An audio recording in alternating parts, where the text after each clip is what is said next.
সন্দেশখালী কাণ্ডের 10 দিন পর ফের রেশন দুর্নীতি কাণ্ডে ইডির অভিযান। কলকাতার 4টি জায়গায় এই মুহূর্তে একযোগে চলছে এই তল্লাশি অভিযান। কলকাতার চৌরঙ্গিতে শঙ্করাঢ্যর অফিস, সল্টলেকের সেক্টর 5-এ বনগাঁ পুরসভার প্রাক্তন চেয়ারম্যান এবং তৃণমূল নেতা শঙ্করাঢ্যর চার্টার্ড অ্যাকাউন্টেন্ট অরবিন্দ সিং এর অফিসে হানা দিয়েছেন ইডি আধিকারিকরা। এর পাশাপাশি রফি আহমেদ কিদওয়াই রোডে ফরেক্স অফিসেও হানা দিয়েছেন ইডির আধিকারিকরা। তিন জায়গা থেকে আমাদের তিন প্রতিনিধি রয়েছেন। সেক্টর 5-এর ছবি আপনাদের দেখিয়েছি। প্রকাশ সিনহা রয়েছেন শঙ্করাঢ্যর সি এর অফিসে, অন্যদিকে ধর্মতলায় সেখানে শঙ্করাঢ্যর অফিস রয়েছে, আমাদের প্রতিনিধি ব্রতদীপ ভট্টাচার্য রয়েছেন। আর এই মুহূর্তে যে ছবি আপনাদের দেখাবো রফি আহমেদ কিদওয়াই রোড, সেখানেও ফরেক্স অফিস, আমাদের প্রতিনিধি আবির দত্ত রয়েছেন। আবির, কার অফিস, কে এখানে কাজ করতেন, এখনো কি এই অফিসে ঢুকতে পেরেছে ইডি?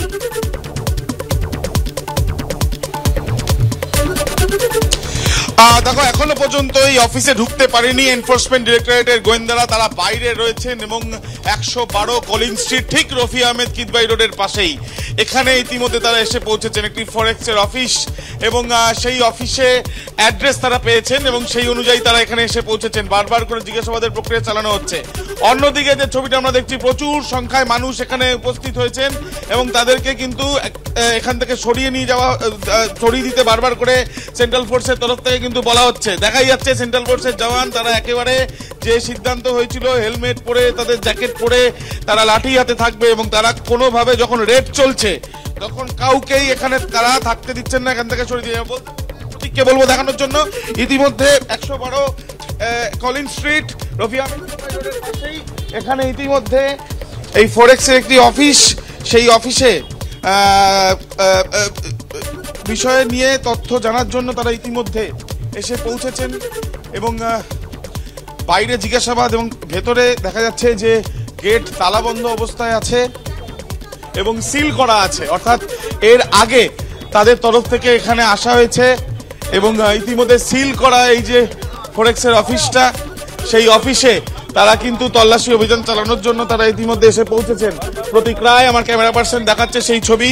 রেশন দুর্নীতি মামলায় এই যে তদন্ত চলছে, সেই তদন্তে প্রাথমিকভাবে যেটা আমরা জানতে পারছি যে রেশন দুর্নীতিতেই এই তল্লাশি অভিযান চলছে এবং সেই তল্লাশি অভিযানে ইতিমধ্যে ফরেক্সের একটি অফিস, সেই অফিসে তারা কিন্তু ইতিমধ্যে হানা দিতে এসছেন।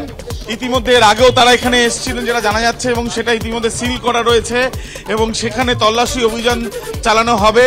এবং তুমি দেখতেই পাচ্ছ সরাসরি সেই ছবি, সেন্ট্রাল ফোর্সের জওয়ানরা তারা এখানে রয়েছেন এবং তার সঙ্গে সঙ্গে ইতিমধ্যে আমরা দেখছি যে এনফোর্সমেন্ট ডিরেক্টরেটের তরফ থেকে তারা কিন্তু এখানে এই যে তল্লাশি অভিযানের যে প্রক্রিয়া, সেই তল্লাশি অভিযানের প্রক্রিয়া চালাবেন। এবার প্রতীককে বলবো পিছনে আসার জন্য।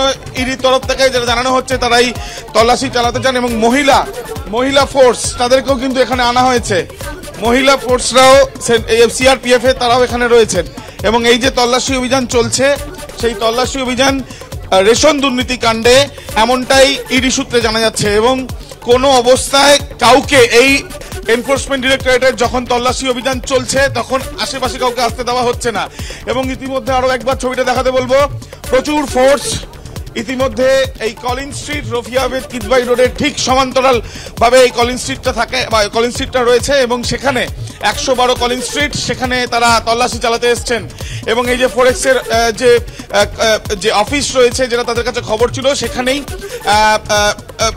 সেখানে যে টাকা বিদেশে পাঠানো হয়েছে সেই তথ্য ইতিমধ্যে তদন্তকারীরা পেয়েছিলেন, কিন্তু এই অফিসে বসে সেই টাকা পাঠানো হয়েছে বা টাকার অ্যামাউন্ট কি নির্দিষ্টভাবে এই সমস্ত বিষয় জানার জন্য তারা কিন্তু এই তল্লাশি চালাতে এসছেন। তুমি জানো যে শঙ্করাঢ্য তাকে গতকাল যখন মেডিকেল টেস্টের জন্য তাকে নিয়ে যাওয়া হয়েছিল, তিনি জানিয়েছিলেন যে তার যে ধরনের ব্যবসা সেই ধরনের এই টাকার পরিমাণ বিদেশে পাঠানোটা খুব স্বাভাবিক। সেই স্বাভাবিক বিষয়টিকে অর্থাৎ কত পরিমাণে টাকা বিদেশে পাঠানো হয়েছে সেটা নির্দিষ্টভাবে জানার জন্য আরো একবার ছবিটা প্রতীককে বলছি দেখানোর জন্য। সরাসরি সেই ছবি দেখাতে বলছি। সেন্ট্রাল ফোর্সের জওয়ানরা যেখানে তল্লাশি চলছে, একজন কাউকে সেখানে দাঁড়াতে দিচ্ছেন না।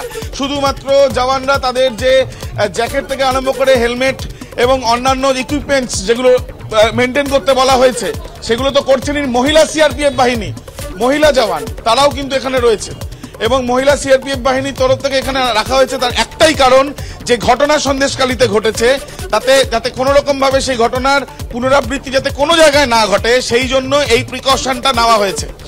আমরা দেখছি ইডির তরফ থেকে যারা আধিকারিকরা তারা ঠিক যে গেটের সামনে দাঁড়িয়ে রয়েছেন সেই গেটটা সিল করা অবস্থায় রয়েছে, অর্থাৎ সেই জায়গায় এর আগে তারা এসে সিল করে গিয়েছিলেন, তল্লাশি চালানো যায়নি বলে আজকে তারা তল্লাশি চালাবেন বলে সেখানে এসে পৌঁছেছেন এবং সেখানে তারা তল্লাশি চালাবেন, যে প্রসিডিওর মেনটেন করার সেগুলো করেই তল্লাশি চালানো হবে। একটি ফরেক্স অফিসে হানা দিয়েছেন ইডি আধিকারিকরা। তুমি আমাদের সঙ্গে থাকো, আমাদের ছবি দেখাতে থাকো।